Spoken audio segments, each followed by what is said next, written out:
Les vacances, c'est parti et attention, la journée est plus calme aujourd'hui sur les routes, mais la région Rhône-Alpes-Auvergne est encore classée orange dans le sens des départs et même rouge dans le sens des retours. Pour ces congés, les destinations en France ont la cote et parmi elles, bien sûr, la Bretagne et la Côte d'Azur. Reportage Jérôme Alain, Christophe Napoli, Vincent Hénin et Christophe Carnino. À ma gauche, la Bretagne, à ma droite, la Côte d'Azur. C'est à coup sûr l'un des matchs de l'été des vacanciers. Chacun a ses fans, ses habitués qui ne changeraient de destination pour rien au monde.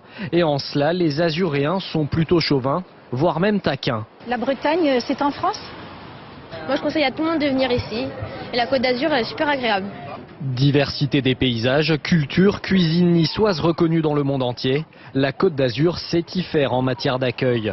On est une sorte de destination où on retrouve le meilleur de tous les mondes. Cela fait 37 ans qu'Alain travaille sur cette plage de Juan-les-Pins.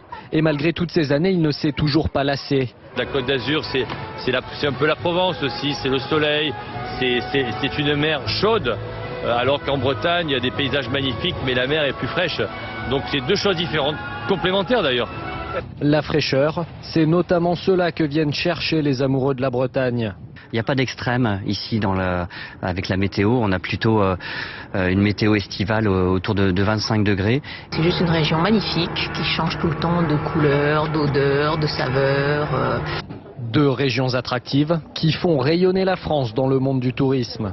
L'important, c'est que nous continuions à gagner des parts de marché par rapport aux destinations étrangères et que nous arrivions à conserver dans notre pays les clientèles françaises. Une Bretagne forte et une Côte d'Azur forte, c'est l'intérêt de notre pays. Alors, Bretagne ou Côte d'Azur, au final, tout le monde y trouve un peu son compte. Et pour ceux qui sont à Paris en ce moment et qui étaient hier